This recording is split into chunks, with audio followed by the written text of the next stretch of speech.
नमस्कार, मैं श्यामगिरी। आप देख रहे हैं टेबडी इंडिया न्यूज 24। टेबडी इंडिया न्यूज 24 में आप सभी दर्शकों का स्वागत है। मोदी का खेल बिगड़ गया, नीतीश की विपक्ष के साथ बैठक, बड़े खेल की तैयारी। बिहार के अंदर अचानक राजनीतियां करवट लेती जा रही हैं और भारतीय जनता पार्टी और नीतीश कुमार के अंदर इस वक्त जो परिस्थितियां बनी हुई है वह मोदी के अनुकूल तो नहीं है, उनके विपरीत ही जा रही है। देखना यह महत्वपूर्ण है कि आखिर यह लड़ाई किस हद तक जाती है। लेकिन प्रधानमंत्री मोदी ने नीतीश कुमार को बुलाया था और नीतीश कुमार ने आने से इनकार कर दिया, यानी कि मिलने से इनकार कर दिया। अमित शाह का प्लान फेल हो गया और नीतीश कुमार के ब्यूरोक्रेसी को जो बुला करके अमित शाह ने एग्जिट प्लान पूछा था, वह बात बिगड़ गई। अमित शाह कुछ ओवर कर गए, जो नीतीश कुमार को अच्छा नहीं लगा। और नीतीश इधर भारतीय जनता पार्टी के मुखिया कहे जाने वाले, पूरे कमान संभालने वाले अमित शाह बिहार से दो बड़े नेताओं को बुला लिए दिल्ली और ब्यूरोक्रेसी को, और उधर नीतीश कुमार विपक्ष के साथ बैठक कर लिए। अब वह बैठक जब बात कुर्सी तक किया जाए तो बात बहुत दूर तक चली जाती है। अब नीतीश कुमार जिस तरह से आरजेडी और कांग्रेस के संपर्क में है, ममता बनर्जी के संपर्क में है, नायडू के संपर्क में है, शिंदे के संपर्क में है, वह भारतीय जनता पार्टी को परेशान कर रही है चीजें। भारतीय जनता पार्टी ने जो दांव चला निशांत कुमार को लेकर के, बैनर पोस्टर तक लगवा दिए और संजय झा को एक्टिव किया, नीतीश कुमार ने फटकार लगा दी। और ब्यूरोक्रेसी ने नीतीश कुमार के यह क्लियर कर दिया कि नीतीश कुमार का कोई एग्जिट प्लान नहीं है और नीतीश कुमार कुर्सी छोड़ने वाले नहीं है। पहली चीज, अब संकेत यह मिल रहा है कि पहले कैबिनेट बदलेंगे और बाद में बहुमत साबित करेंगे, यानी कि भारतीय जनता पार्टी से पीछा छुड़ाएंगे, साथ छोड़ेंगे। इसका मतलब यह लग रहा है।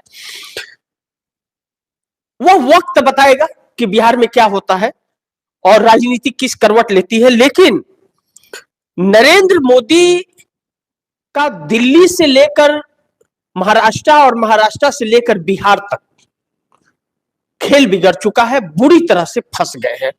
और नीतीश कुमार की यह विपक्ष के साथ बैठक और वह तस्वीर सामने आना नरेंद्र मोदी को और अमित शाह को बहुत परेशान कर रहा है। असदुद्दीन ओवैसी के 5 विधायकों के साथ जो बैठक और तस्वीर आना और बयान आना कि नीतीश कुमार हमारे राजनीतिक गुरु हैं, भारतीय जनता पार्टी को बिहार से अपनी जमीन खसकती हुई, सत्ता जाती हुई नजर आ रही है। क्योंकि उपेंद्र कुशवाहा जिसे तोड़ने की कोशिश कर रही थी भारतीय जनता पार्टी, वह भी विफल हो गई, वह भी खेल बिगड़ गया मोदी का। और उपेंद्र कुशवाहा जैसे ही यह 5 विधायक जेडीयू का सस्ता लेंगे, जो कहा जा रहा है कि बहुत जल्द अब लेने वाले हैं, और बहुजन समाज पार्टी का एक विधायक वह भी आता हुआ नजर आ रहा है, लगातार संपर्क में है नीतीश कुमार के, कहा जा रहा है।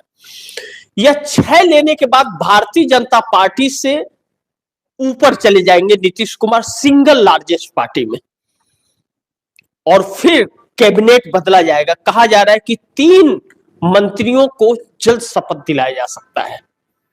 3 मंत्रियों को जल्द शपथ दिला सकते हैं नीतीश कुमार।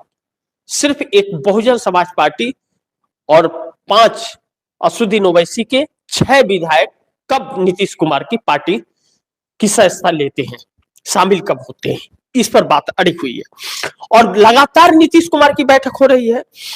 निशांत कुमार के जरिए जो संजय झा ने खेल करने की कोशिश की, अमित शाह के कहने पर कड़ी फटकार भी लग गई। और अब कहा जा रहा है कि संजय झा का जो पद है पार्टी के अंदर कार्यकारी अध्यक्ष का, वह बहुत जल्द जा सकता है और नीतीश कुमार इस पर एक्टिव है।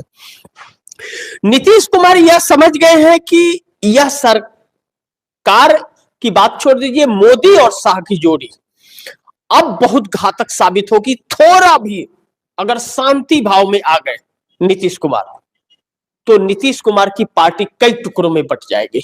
जिसकी लगातार कोशिश मोदी सरकार कर रही है। अब एक नाथ शिंदे के कहे जा रहे हैं कि तकरीबन 20 से 22 विधायकों पर डोरे डाले गए हैं देवेंद्र फडणवीस द्वारा, और वह टूट सकते हैं। भारतीय जनता पार्टी के द्वारा जो गठित गठबंधन है, एनडीए गठबंधन, उस गठबंधन के अंदर गठबंधन में रहने वाले किसी भी दल का कोई अस्तित्व नहीं है। भाजपा अपने मन से चलाती है, अपने मन से गठबंधन कहती है, अपने मन से तोड़फोड़ करती है। लेकिन एक नाथ शिंदे के साथ और नीतीश कुमार के साथ बुरी तरह से फंस गई है, क्योंकि एक नाथ शिंदे जुझारू तो है, लड़ाकू भी है, लेकिन जो भारतीय जनता पार्टी उद्धव ठाकरे के जरिए कुछ खेल करने की कोशिश कर रही थी, एक नाथ शिंदे उसी उद्धव ठाकरे की तरफ जाते हुए नजर आ रहे हैं। तो भारतीय जनता पार्टी का खेल बिगड़ रहा है। मोदी जाकर के जो दिल्ली के होटल में मिले थे राज ठाकरे उद्धव ठाकरे से, वह खेल पलटता हुआ नजर आ रहा है, क्योंकि कहा जा रहा है कि सौदा यह था कि आपकी पार्टी आपको मिल जाएगी, आप हमारे साथ आ जाइए। तो पार्टी तो वैसे ही जा रही है, एक नाथ शिंदे स्वयं जाते हुए नजर आ रहे हैं, क्योंकि उनके पास और कोई रास्ता नहीं है। तो फिर क्यों आए? यानी कि भारतीय जनता पार्टी का काम यहां भी खराब हो रहा है। दूसरी तरफ राहुल गांधी ने जिस तरह से घेर दिया है मोदी को, वंदे मातरम में या चुनाव सुधार मामले में जो चर्चा हुई एसआईआर को लेकर, दोनों में जैसा घेर दिया है, मोदी सरकार पूरी तरह से बैकफुट पर आ गई है।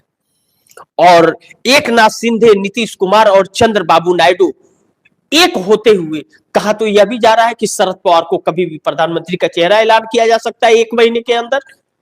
यह चीज पूर्व मुख्यमंत्री महाराष्ट्र के पृथ्वीराज चमन का कहना है, आधिकारिक बयान है उनका। तो सरकार का हिलना तय है। और चमन का बयान आता है कि 1 महीने के अंदर महाराष्ट्र का चेहरा होगा प्रधानमंत्री का, ये उनका बयान आता है। और खबर यहां आ जाती है कि प्रधानमंत्री उद्धव ठाकरे से मिलने गए थे। सोचिए कि कितना मिलता जुलता खबर है। यानी कि सरकार बौखलाई हुई है, सरकार परेशान है, सरकार जाने का डर है। अब 14 तारीख को राहुल गांधी जो रामलीला मैदान के अंदर महारैली करने वाले हैं वोट चोरी के खिलाफ, चुनाव आयोग के खिलाफ, और पार्लियामेंट के अंदर राहुल गांधी ने जो कहा, वह सब एक ही राह पर जाकर के, एक ही मोड़ पर सब मिल रहा है। ऐसे में 2 बड़ी अहम सवाल हैं जिस पर हम लोग विस्तार से चर्चा करके यह जानेंगे कि आखिर इस वक्त नरेंद्र मोदी की सरकार जो फंसी हुई, जैसा मैंने कहा पीएम मोदी का खेल बिगड़ गया, नीतीश की विपक्ष के साथ बैठक, बड़े खेल की तैयारी। आप दर्शक बड़ी ध्यान से समझिएगा। नंबर 1, नीतीश के चक्रव्यूह में मोदी शाह बुरी तरह फंस गए, खेल पलट गया सारा। और नंबर 2, संजय झा, ललन सिंह का सारा दांव उल्टा पड़ गया भाजपा का। पहले पे अगर चर्चा हम लोग करें कि नीतीश के चक्रव्यूह में मोदी साहब बुरी तरह फंस गए, खेल पलट गया। जो नीतीश चाहते थे कि हम सिंगल लार्जेस्ट पार्टी बने, फर्स्ट नीतीश कुमार की यह चाहत थी। भारतीय जनता पार्टी से 5 सीटें उनकी, 4 सीटें कम आई। लेकिन अगर 6 विधायक नीतीश कुमार की पार्टी में विलय कर रहे हैं तो Nitish Kumar single largest party हो जाते हैं। भारतीय जनता पार्टी से 2 सीटें उनकी ज्यादा हो जाएगी, 85 नीतीश कुमार की, 89 भारतीय जनता पार्टी की है। तो 6 आएगी तो या 91 पे चले जाएंगे, यानी कि 2 सीट ज्यादा हो गई, सिंगल लार्जेस्ट पार्टी हो गए। अब सिंगल लार्जेस्ट पार्टी बनने के बाद विपक्ष तो नीतीश कुमार के साथ खड़ा है, यानी कि नीतीश कुमार के साथ आंकड़े 126 के हैं, और 126 के आंकड़े हैं तो 122 पर सत्ता है बहुमत का। तो 126 पर फिर भारतीय जनता पार्टी की नखरों को क्यों झेले नीतीश कुमार, जो बार बार तोड़फाड़, साथ में रहते हुए भी तोड़फाड़ की जो लगातार कोशिश करते, क्यों इस उलझन में पड़े? कोई भी क्यों इस उलझन में पड़ेगा? तो नीतीश कुमार ने, इधर मोदी बुलाए लेकिन नहीं आए, और नीतीश कुमार के साथ बैठक कर लिए। नीतीश कुमार असुद्दीन ओवैसी के विधायकों के साथ। अब विधायकों की जो रणनीति बनी या विधायक जो बातचीत होने के बाद में आकर के आधिकारिक बयान दे दिया कि नीतीश कुमार हमारे राजनीतिक गुरु है, तो यह इशारा है कि नीतीश कुमार ही सब कुछ है, यानी कि वह नीतीश के साथ है। तो पिछली बार 2020 में भी असुद्दीन ओवैसी के जो विधायक थे वह आरजेडी में शिफ्ट हो गए थे, खाली हाथ बचा ओवैसी का। और इस बार भी नीतीश से मुलाकात करके बयान दे दिए कि राजनीतिक गुरु है हमारे, यानी कि हम नीतीश के साथ हैं और वह अब शामिल होने वाले हैं, इस तरह की बात कही जा रही है। तो फिर हाथ खाली असुद्दीन ओवैसी के। बिहार के वह विधायक भी जानते हैं कि असुद्दीन ओवैसी भाजपा के लिए काम करते हैं, यानी कि बी टीम है। अब ऐसे में Nitish Kumar single largest party और नीतीश कुमार के इसी पहल की इंतजार नायडू और शिंदे को है कि जैसे ही नीतीश विधायकों को अपनी पार्टी में शामिल करके जैसे ही सिंगल लार्जेस्ट पार्टी बनते हैं और कैबिनेट बदलते हैं, यह कहा जा रहा है कि नीतीश कुमार कैबिनेट बदलेंगे और फिर अपना विश्वास मत बहुमत साबित करेंगे विधानसभा के अंदर, वैसे ही नायडू और शिंदे फैसला अपना ले लेंगे। लेकिन महाराष्ट्र में खेल पलट गया, महाराष्ट्र में तोड़फोड़ शुरू हो गया। इधर अभी खेल चल ही रहा है, नीतीश कुमार अभी एक्शन में आए नहीं है, तब तक महाराष्ट्र में उनके 22 विधायकों को तोड़ने की प्रक्रिया शुरू हो चली है एकनाथ शिंदे की। तो अब एकनाथ शिंदे के पास, उद्धव ठाकरे के पास जाने के अलावा कोई रास्ता और बचता नहीं है। जब रास्ता नहीं बच रहा है कोई, तो एकनाथ शिंदे नजदीक जाते हुए उद्धव ठाकरे के नजर आ रहे हैं। अब नीतीश कुमार ने जो चक्रव्यूह रचा मोदी को लेकर के, पहले तो उन्होंने सीएम की कुर्सी नहीं छोड़ी, जो भारतीय जनता पार्टी को मानने के लिए मजबूर होना पड़ा। गृह मंत्रालय नीतीश कुमार नहीं देना चाहते थे, लेकिन देना पड़ा चूंकि single largest party Bharatiya Janata party थी। स्पीकर जेडीयू अपने पास रखना चाहती थी, लेकिन वह भी देना पड़ गया। लेकिन जो स्पीकर बने हैं वह आधा भाजपा के और आधा जेडीयू के हैं, यानी कि नीतीश कुमार के भी बड़ी खास है वो, और भाजपा के भी आधा है। ऐसे में स्पीकर के तरफ से नीतीश कुमार को कोई दिक्कत नहीं आएगी, इस बात को कहा जा रहा है, लेकिन वह वक्त बताएगा। भाजपा के किसी भी नेता पर भरोसा विश्वास कर लेना तो बड़ी मुश्किल है, लेकिन चूंकि जो स्पीकर है वह बिहार के हैं, बिहार की राजनीति में रहना है, तो वह अब ऐसा नहीं करेंगे। नीतीश कुमार इस बात को मान करके चल रहे हैं। ऐसे में असुद्दीन ओवैसी के 5 विधायक जो मिले और बहुजन समाज पार्टी के एक विधायक की जो लगातार संपर्क में है नीतीश कुमार के, अब इन लोगों को लेकर के 3 मंत्री इसमें से 6 में बनाए जाएंगे, यानी कि बहुजन समाज पार्टी का एक विधायक आएगा तो वह मंत्री बनेगा और 5 विधायकों में 2 मंत्री बनेंगे, यानी कि 3 मंत्रियों की लिस्ट तैयार हो चली है किसे क्या मंत्रालय देना है। पार्टी में शामिल होने के बाद यह मंत्री पद का शपथ दिलाया जाएगा, उसके बाद कैबिनेट बदला जाएगा, यानी कि भारतीय जनता पार्टी से गृह मंत्रालय छीना जाएगा और भारतीय जनता पार्टी के वह सभी मंत्रियों को बदला जाएगा, यानी कि विपक्ष की एंट्री सत्ता में होगी और फिर बहुमत साबित करेंगे और उसके बाद सरकार चलेगी। यानी कि चक्रव्यूह जो रचा नीतीश कुमार ने, उस चक्रव्यूह में भाजपा फंस गई है और अब उसमें से निकलने का रास्ता नहीं। लेकिन दूसरा जो बड़ी महत्वपूर्ण है, संजय झा ललन सिंह का सारा दांव उल्टा पड़ गया भाजपा का। संजय झा के जरिए जो नीतीश कुमार के बेटे को प्रमोट करने का एक रास्ता अपनाया गया भारतीय जनता पार्टी द्वारा, वह फेल हो गया, क्योंकि नीतीश कुमार ने तो कहा ही नहीं उनका बेटा आएगा, तो संजय झा कौन होते हैं कहने वाले? संजय झा कौन होते हैं? नीतीश कुमार ने तो नहीं कहा और उनके बेटे ने भी नहीं कहा कि हाँ मैं राजनीति में आ रहा हूं, खुद ही मियां मिट्ठू बन रहे थे संजय झा। नीतीश कुमार इस बात को समझ गए कि यह भारतीय जनता पार्टी की चाल है और भारतीय जनता पार्टी के इशारों पर संजय झा ने यह काम किया है। लेकिन ललन सिंह ललन सिंह दुविधा में पड़े हुए हैं कि क्या करें और क्या ना करें। उन्हें समझ नहीं आ रहा है कि भाजपा के साथ रहे या नीतीश के साथ रहे।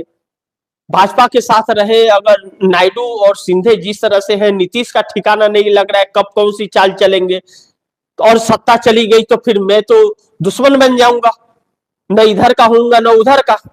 बीच में अधूरे लटके हुए हैं, समझ ही नहीं पा रहे, फैसला ही नहीं कर पा रहे। और संजय झा को हटा करके मनीष वर्मा को नजदीक लाने का कार्य नीतीश कुमार कर रहे हैं। अब मनीष वर्मा से भारतीय जनता पार्टी की बनती नहीं और मनीष वर्मा लगातार नीतीश कुमार के नजदीक आते जा रहे हैं और मुख्य सलाहकार है। ऐसे में संजय झा ने जो गलती कर दी, नीतीश कुमार के बेटे निशांत कुमार को ला करके उनको सीएम बनाने की बात हो गई, यहां तक बात चली आई। और भाजपा जानती है कि निशांत को सीएम बना दिए तो उनको कभी भी खींच लेंगे कुर्सी, लेकिन नीतीश कुमार के साथ यह काम नहीं कर पाएंगे और नीतीश कुमार निशांत को अभी लाना ही नहीं चाहते। अब ऐसे में ब्यूरोक्रेसी ने जब यह कह दिया कि नीतीश कुमार का कोई एग्जिट प्लान नहीं है, तो भारतीय जनता पार्टी सदमे में आ गई है। उसे इस बात का डर हो गया है कि नीतीश कुमार समर्थन कभी भी वापस ले सकते हैं। पहला खेल बिहार से ही शुरू होगा और नीतीश ने उस रणनीति पर काम करना शुरू कर दिया है। देखना यह बड़ी महत्वपूर्ण होगा कि क्या होता है, लेकिन विपक्ष के साथ नीतीश कुमार लगातार संपर्क में है। बैठक असुद्दीन ओवैसी के 5 विधायकों से हुई है, वो अभी विपक्ष के हैं, एनडीए के नहीं है, और उनके साथ बैठक हुई है, यानी कि लालू प्रसाद यादव के साथ भी संपर्क में है, कांग्रेस के साथ भी संपर्क में है, यह बात कही जा रही है। और संपर्क में नायडू और सिंधे से भी नीतीश कुमार है, जो भारतीय जनता पार्टी के लिए शुभ संकेत नहीं दे रहा है। यानी कि पीएम मोदी का खेल हर तरफ से बिगड़ता हुआ नजर आ रहा है, जो आने वाले वक्त के लिए शुभ संकेत नहीं दे रहा है। और यह एहसास भी हो रहा है और तस्वीरों में भी दिख रहा है कि प्रधानमंत्री और रक्षा मंत्री और महाराष्ट्र के सीएम देवेंद्र फडणवीस कैसे परेशान है बहुमत जुटाने के लिए। यह जानते हैं कभी भी बहुमत छीना जा सकता है। देखते हैं, बड़ी एक ऐसे मोड़ पर देश की राजनीति आ रही है कि एक तरफ सरकार वंदे मातरम और एसआईआर पर, चुनाव आयोग की प्रक्रिया पर घिर गई है, देश की अर्थव्यवस्था पर घिर गई है, बेरोजगारी पर घिर गई है, महंगाई पर घिरी हुई है, शिक्षा स्वास्थ्य पर घिरी हुई है, सुरक्षा पर घिरी हुई है, और ऊपर से अमेरिका के टैरिफ की मार। यह सरकार किसी तरफ से बचती हुई नजर नहीं आ रही है। हालात यह हो गए हैं कि जनता सड़क पर आने को आतुर हो गई है, इसके अलावा कोई रास्ता नहीं बच रहा है। राहुल गांधी का 14 तारीख को रामलीला मैदान में जो महारैली होनी है, उससे यह पता चलेगा कि इस देश की हवा किस दिशा में जाने वाली है। तो इंतजार करेंगे और इंतजार करना भी पड़ेगा। तो इसी के साथ आप दर्शकों से इजाजत चाहूंगा, अगली खबर के साथ फिर हाजिर होऊंगा। लेकिन आप दर्शकों की क्या राय है, क्या सुझाव है, कमेंट बॉक्स में जरूर दीजिएगा। गुजारिश करूंगा कि इस खबर को ज्यादा से ज्यादा शेयर करें, अपने दोस्तों को भी कहें कि आगे शेयर करें। आपने अगर चैनल को सब्सक्राइब नहीं किया, सब्सक्राइब कर लीजिए, अपने दोस्तों को भी कहिएगा चैनल को सब्सक्राइब करें।